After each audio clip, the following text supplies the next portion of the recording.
কমাইছে না বাড়াইছে? মিয়া ক্ষমতাটা কার? কথা কয় না, জোরে বলেন কার? وَإِذَا تُلِيَتْ عَلَيْهِمْ آيَاتُهُ زَادَتْهُمْ ঈমানা। খাঁটি ঈমানদার কোরআন তেলাওয়াতে মজা পায়। জবাব দিয়েন, কোরআন তেলাওয়াতে মজা আছে না নাই?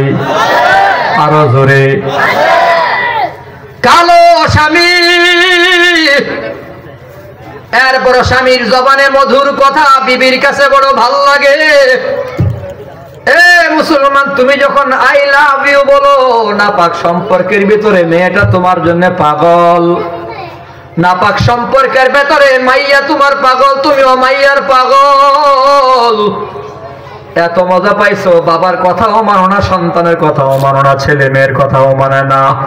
স্বামী ফালাইয়া আরেক ছেলের সাথে মজা, সন্তান ফালাইয়া আরেক সংসারে মজা। অবৈধ জায়গার ভেতরে এত মজা যদি থাকে, সাধারণ মানুষের কথার ভেতরে যদি এত মজা থাকে, কোরআন হচ্ছে আল্লাহর কালাম, আল্লাহর কথা। কোরআন হচ্ছে আল্লাহর কালাম। আমার আল্লাহর কথার ভেতরে জোরে কও মজা আছে না নাই? আরো জোরে কও। আমার আল্লাহর কথা হলো কালামুল্লাহ। আমার আল্লাহর কালাম কোরআন হলো আমার আল্লাহর কথা। কোরআনের প্রত্যেকটা শব্দ আমার আল্লাহর কথা, কোরআনের প্রত্যেকটা বাক্য আমার আল্লাহর কথা, প্রত্যেকটা সূরায় আমার আল্লাহর কথা। আল্লাহর সিনাত থেকে কথাগুলো বের হয়েছে, কোরআনের ভেতরে নাজিল হয়েছে। অতএব আল্লাহর কোরআনেও মজা আছে রে ভাই। মজা যদি না থাকতো, নবীর বিবি আয়েশা একদিনে এক খতম কোরআন তেলাওয়াত করতে পারতো না। যদি মজা না থাকতো, দেওবন্দ মাদ্রাসার প্রতিষ্ঠাতা কাসেম নানতুবি 2 রাকাত নামাজের ভেতরে 30 পারা কোরআন খতম করতো। আবু হানিফা রাহমাতুল্লাহি আলাইহি, আবু হানিফা রমজান মাসে একদিনে 2 বার কোরআন খতম করত। তার মানে কোরআন তেলাওয়াতে একটা মজা আছে। কেমনে বুঝাবো রে ভাই? প্রথম দিন ক্রিকেট খেলায় কিন্তু মজা তুমি পাও নাই। বহুদিন পর হঠাৎ করে আজকে ফুটবল খেলছো, 3 দিন পর্যন্ত বেমজা, কোমরে ব্যথা, মাজায় ব্যথা, হাঁটুতে ব্যথা, মজা নাই। ফুটবল খেলা তুমি আফসোস করতেছো, হাই কি করলাম খেললা, আমি এখন কাহিল হয়ে গেলাম, শরীর ব্যথা, মাজা ব্যথা, ট্যাবলেট ঔষধ খাওয়া লাগে। খেলতে খেলতে একটা মজা চলে আসছে। আল্লাহর কোরআন তেলাওয়াত করতে করতে একটা মজা চলে আসে। যখন মজা চলে আসবে রে ভাই, কোরআন তেলাওয়াতের চেয়ে বড় মজা তুমি বান্দা কোথাও পাবা না। আরে কত মজা আল্লাহ ঢুকাইয়া দিছে। সূরা ফাতিহা হাজার হাজার বছর যাবত তেলাওয়াত হয়, যত শুনে তত মজা। আবারে কথা বলেন ঠিক কিনা? যারা কোরআন তেলাওয়াতে, কোরআনের বয়ানে মজা পায় না, তার আবু জাহালের চেয়েও নিকৃষ্ট। কেন? আবু জাহালেও গোপনে গোপনে রাতের অন্ধকারে আমার নবীর তেলাওয়াত শুনতো। একদিন তারে জিজ্ঞাসা, এই সর্দার, তুমি তো দিনের বেলা মুহাম্মদের বিরোধিতা করো, রাতের বেলা কোরআন তেলাওয়াত শোনো। কইস না, সত্য কথাটা বইলেই দেই, মুহাম্মদের তেলাওয়াত না শুনলে আমার ঘুম আসে না। আওয়াজ দেখুন, সুবহানাল্লাহ। সুবহানাল্লাহ।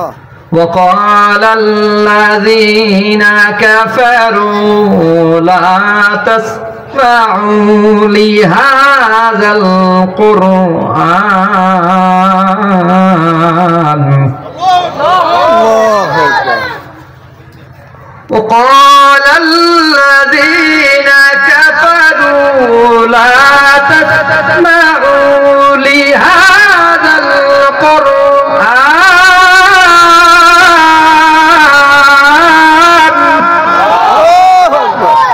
উস্তাদি করো কেন? ইকু দিলা কেন তুমি? এই যে আকাম শুনি। আলহামদুলিল্লাহ ভালো আছে তো মাইক, জ্বালাইও না, নরমাল আমার কাছে ভালো লাগে, ইকু টিকু না। ঠিক আছে। কারি সাহেবের কোরআন তেলাওয়াতে মজা আছে না নাই?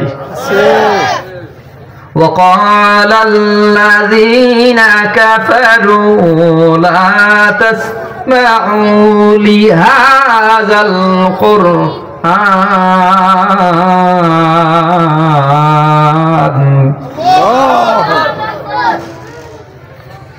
وقال الذين كفروا لا تسمعوا لهذا القرآن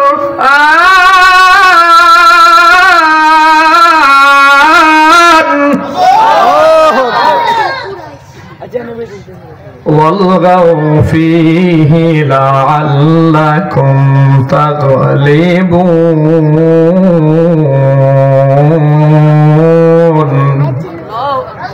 কোরআন তেলাওয়াতে মজা দিছে কে? আল্লাহ। আমার কণ্ঠে মোটামুটি একটু মজা, কারি সাইদুল ইসলাম আসাদ সাহেবের কণ্ঠে আরো মজা, শেখ আব্দুর রহমান সুদাইস মক্কারি ইমামের কণ্ঠে আরো মজা। তাহলে আমার নবীর কণ্ঠে কেমন মজা, জোরে কোন সুবহানাল্লাহ। ময়দানে মাহশারে আমার নবী তেলাওয়াত করে শোনাবে সূরা ইয়াসিন। ইয়াসিন, ও মুসলমান নবীর কণ্ঠে মানুষ পাগল হয়ে যাবে। আমার আল্লাহ বলবে আমি কোরআন নাজিল করেছি। কোরআন আমার নবীর কালাম না, আমার নবীর কথা না, আমার কথা আমার কালাম। বান্দারারে, আমার নবী তোমাদের শোনাইছে আমার কথা, আমার কণ্ঠ তোমাদের শোনাইছে। আল্লাহ বলবে আমার কথাগুলো আমার নবী শোনাইছে, এবার আমি শোনাবো, তোমরা শুনবা কিনা বলো। আল্লাহ সূরা রহমান তিলাওয়াত করে শোনাবে, আল্লাহর কণ্ঠে মানুষগুলা পাগল হইয়া ৭০,০০০ বছর বেহুশ হয়ে পড়ে থাকবে। আরো জোরে কোন সুবহানাল্লাহ। তাহলে কোরআন তেলাওয়াতে মজা পাবে খাঁটি মুমিন বান্দার ২ নাম্বার গুণ, কোরআন তেলাওয়াতে মজা পাবে। ওয়া আলা রাব্বিহিম ইয়াতাওয়াক্কালুন, খাঁটি ঈমানদার সব ব্যাপারে সর্ব বিষয়ে ৩ নাম্বার গুণ হলো খাঁটি মুমিন ভরসা করবে একমাত্র কার উপর? আল্লাহ। আওয়াজ দিয়া বলেন সন্তান দেয় কে? আল্লাহ। সন্তান নিয়ে যায় কে? আল্লাহ। রিজিকের মালিক কে? আল্লাহ। সবাই কয় না, জোরে কোন রিজিকের মালিক কে? আল্লাহ। আমার সন্তান মাদ্রাসায় পড়বে, কোরআন পড়বে, আলেম হবে, মুফাসসির হবে, মুহাদ্দিস হবে, ছাত্র হবে, শিক্ষক হবে। আলেম হওয়ার পরও আমার সন্তানের রিজিকের মালিক কে? আল্লাহ। হাফেজে কোরআন তো না খায়া নাই, আলেমরা তো না খায়া নাই, বরং খাবারের অভাব নাই। দৈনিক ৩টা-৪টা মাহফিল খাই, মুখত হাদিয়া নেমু কত। ইজ্জতের সম্মান আল্লাহ, সম্মানের মালিক আল্লাহ, ইজ্জতের মালিক আল্লাহ। সব ব্যাপারে খাঁটি ঈমানদার ভরসা রাখবে আল্লাহর উপরে। খাঁটি মুমিন রিজিক নিয়ে টেনশন নাই, চিন্তা ভাবনা নাই, পেরেশানি নাই। আমার আল্লাহর উপর ভরসা, আল্লাহ খাওয়ায়, আল্লাহ খাওয়াবে, আল্লাহ ফায়সালা করে রাখছে। খাঁটি মুমিন ভরসা করবে আল্লাহর উপরে। আওয়াজ দিয়া বলেন ক্ষমতার চেয়ারে বসে আর একবার ক্ষমতাটাও কার? আল্লাহ। আওয়াজ দিয়া বলেন কার? আমরা শ্রদ্ধেয় আপা মনে করছিল আমারে ভারতে ক্ষমতায় বসে রাখবো, মনে করছে আমার বন্ধু কলিজার টুকরা পেয়ারা বন্ধু নরেন্দ্র মোদী আমারে ক্ষমতায় বসে রাখবো, মনে করছিল রাশিয়ার নেতা আমারে ক্ষমতায় বসায় রাখবো, মনে করছে চাইনারা আমারে ক্ষমতায় বসায় রাখবো। এজন্য ভারতের সাথে প্রেম লাগাইছে, গভীর প্রেম। বাংলাদেশের মানুষের কথা মানতে রাজি না, আলেমদের কথা মানে না, সাধারণ মানুষের কথাও মানে না। কেউ কিছু কইলেই গুলি করে, না হয় জেলখানায় ঢুকায়া দেয়, আয়না করে বন্দি করে, রিমান্ডে ফালাইয়া দেয়। বাংলাদেশের মানুষের কথা শুনতে রাজি না, মনে করছে ভারত আমারে ক্ষমতায় বসায়া রাখবে। আল্লাহ কয় না না, তুমি নিয়ত করছো ৪১ সাল পর্যন্ত ক্ষমতায় থাকবা, ২০৪১-এর আগে ক্ষমতা ছাড়তাম না, দৈন্তান নয়া কান্না। সেনা প্রধান কয় ৪১ সাল বহুদূর, সময় মাত্র ৪০ মিনিট। কয় মিনিট? ৪০ মিনিট।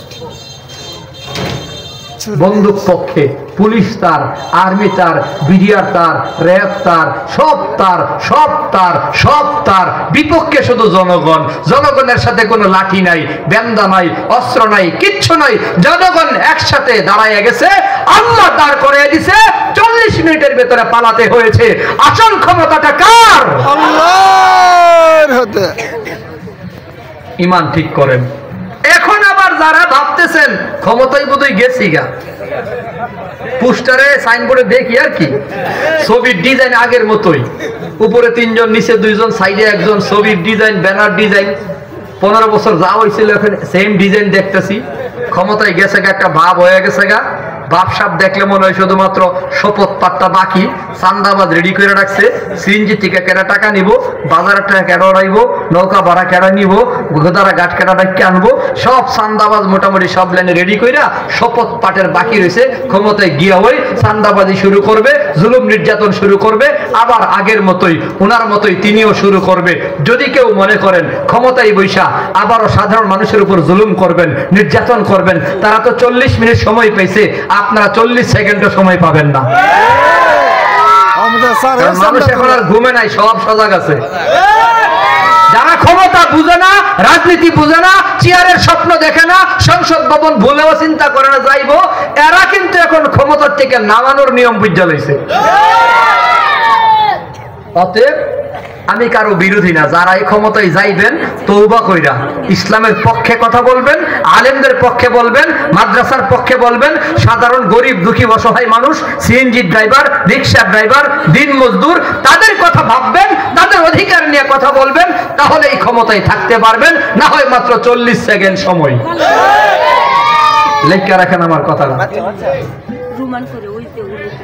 বেজার হল নেই আবার।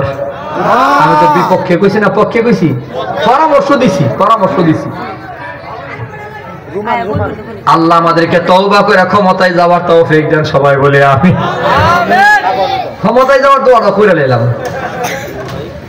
এই মিয়া, খাঁটি মুমিন বান্দা সব ব্যাপারে ভরসা করবে কার উপরে?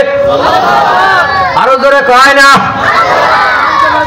আল্লাযীনা ইউকিমুনাস সালাহ। খাঁটি মুমিন বান্দার 4 নম্বর গুণ হবে 5 ওয়াক্ত নামাজ আদায় করবে, নিজেও পড়বে, বন্ধু বান্ধবকে নামাজের কথা বলবে, নামাজের ব্যাপারে গাফেল হবে না, নামাজের ব্যাপারে পাবন্দ হবে, কোনো যুক্তি নাই, কোনো কথা নাই, কি লোকাল নাই। আল্লাহ বলে ইযা কুদিয়াতিস সালাহ ফান্তাশিরু ফিল আরদ, আগে নামাজ পড়বে এরপরে দোকান খুলবি। আল্লাহ বলে আগে নামাজ এরপরে রিকশা নিয়ে বের হও, আগে নামাজ পড়ো এরপরে সিএনজি নিয়ে বের হও। বান্দা জবাব দিয়েন, কাজ আগে নাকি নামাজ? আরো জোরে, কাজ আগে নাকি নামাজ? কাজ না নামাজ? আল্লাহ বলে আগে নামাজ এরপরে তোমার সব কাজ।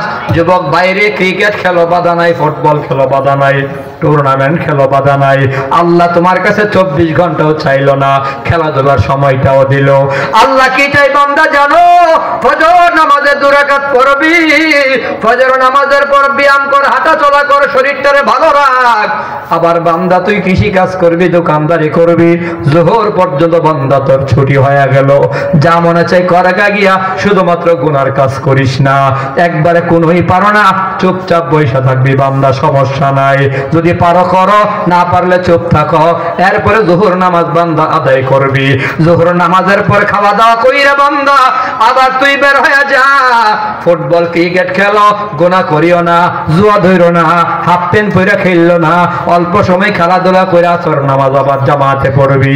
আল্লাহ বলে বান্দারে আসর নামাজ থেকে নিয়ে মাগরিব পর্যন্ত শালুয়া বাজারে আশেপাশে দোকানদারে গিয়া দোকানে বৈশা চা খাইবি, খাওয়াবি, বন্ধু বান্ধব নিয়ে আড্ডা দিবি, মাগরিবের নামাজ আইসা মসজিদ আবার আদায় করবি, এসা পর্যন্ত লম্বা সময়। আবার এই ঠান্ডার ভেতরে 2-4টা চা খাওয়ার মনে চাই খাও, কথা বলবার মনে চাই বলো, ওয়াজ মাহফিলে বসতে মনে না চাইলেও কোনো সমস্যা নাই। আল্লাহ বলে নাই তুমি মাগরিবের পরে বয়ানে বসাই লাগবে, আল্লাহ বলে তুমি আবার গল্প করো, সমস্যা নাই। এশার নামাজ জামাতে আদায় করবি বান্দা, এশার নামাজ আদায় কইরা খাওয়া দাওয়া কর, পারলে আগে খায়া নাও।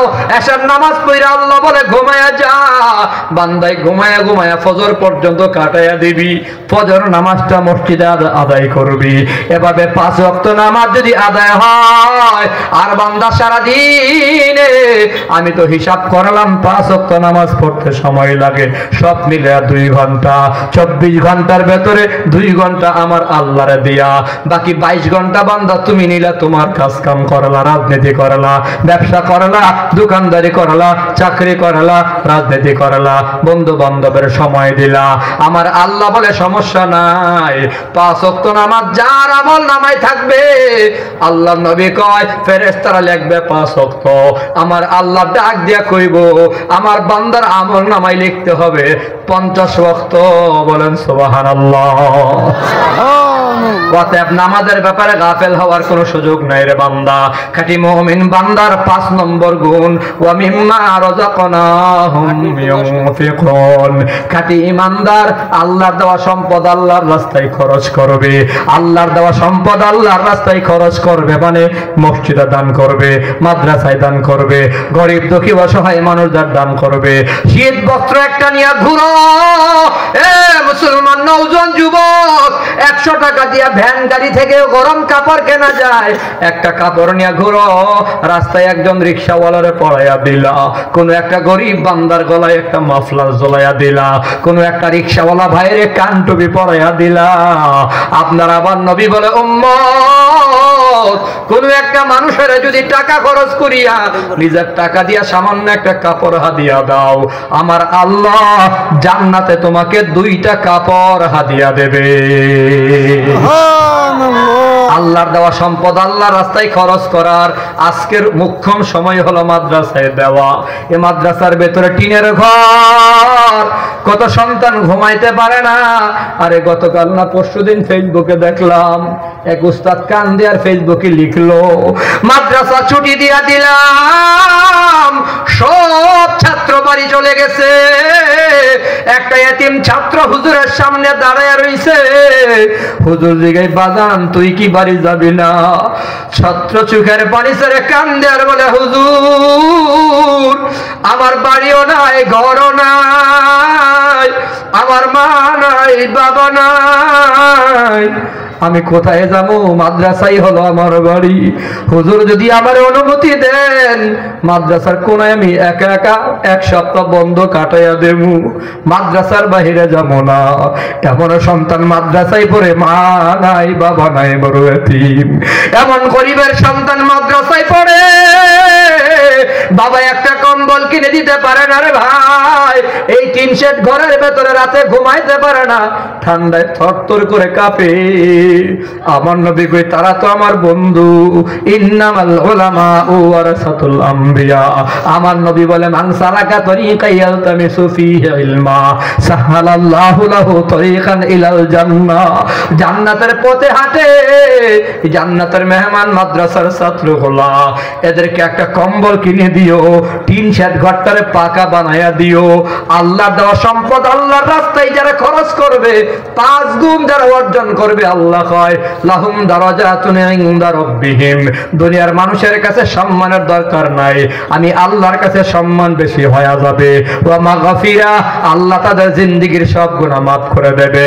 রিজকুন কারীম, আল্লাহ তাদেরকে রিজিকের পেরেশানি দূর করিয়া দেবে, সম্মানের রিজিক দান করবে। 5টা গুণ অর্জন করে খাঁটি মুমিন হতে চাই কারা কারা? আল্লাহর হাত দেখাও। আল্লাহ কবুল করেন, সবাই বলে আমিন। আরো জোরে বলে আমিন। মাদ্রাসায় পড়ে যে কি লাভ হইছে আজকে দেখবেন। আমার কানে কানে হুজুর কইছে ছাত্ররা জানাজার একটা প্রদর্শনী দেখাবে। পিচ্চি ছেলে মা বাবার জানাজা কেমনে পড়াইতে হয় দেখাইয়া দেবে। ডাক্তারে পারে না, ইঞ্জিনিয়ারে পারে না, ব্যারিস্টারে পারে না, কত বিশেষ ক্যাডার না বাবার জানাজার ইমামতি পারে না, জানাজা পারে না, কবরে মাটি দেওয়ার দোয়াও পারে না। আজকে মাদ্রাসার ছাত্ররা দেখাবে কিভাবে জানাজা পড়াতে হয়। আল্লাহু আকবার বলে। একটু দেখেন, চায়া চায়া বুঝেন আর ভাবেন নিজের সন্তানকে মাদ্রাসায় পড়াবো, নাতিরে মাদ্রাসায় পড়াবো। নাতি নাই, সন্তান নাই, মাদ্রাসার ছাত্রগুলো নাই, নাতি আর সন্তান মনে করে আদর করব, লজিং রেখা খাওয়াবো। একটা ছাত্র যে লজিং রেখা খাওয়াবে আল্লাহ তার বংশে আলেম দান করবেই করবে। আল্লাহ আমাদেরকে যেই কথাগুলো শুনছি বুঝা শুই না আমল করার তৌফিক দেন, মাদ্রাসার সাথে থাকার তৌফিক দেন। সবাই বলি আমিন। আরো জোরে বলি আমিন।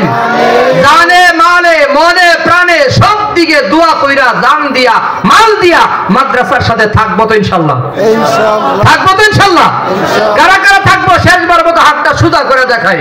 নারে তাকবীর। মাদ্রাসা যেখানে, আলেম ওলামা যেখানে, আল্লাহ কবুল করেন, সবাই বলি আমিন। ধারাবাহিক বয়ান চলতে থাকবে, বরেণ্য ওলামায়ে কেরাম আসবে, আলোচনা করবে।